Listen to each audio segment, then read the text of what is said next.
Plumbers don't want you to know this. When your toilet gets clogged, don't try to pour hot water to dissolve the blockage. It usually doesn't help and can even make things worse. You also don't need to invest in a plunger that often fails. Instead, you can use something ridiculously simple. I'll show you an effective method that really works. You only need one thing: a trash bag. Use a large one, about 15 gallons. That size fits best around the toilet bowl.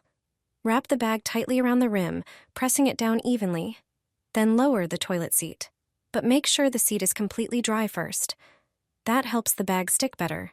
Stretch it so that no air gets underneath. The whole setup should feel tight and slightly springy. To seal it even more, sit down on the seat. Only now should you flush the toilet. If everything is sealed well, pressure will build up and act like a plunger. You can flush several times if your tank refills quickly. The clog will clear without using any special tools. It's a surprisingly simple and effective trick. And it helps you avoid unpleasant surprises in the bathroom.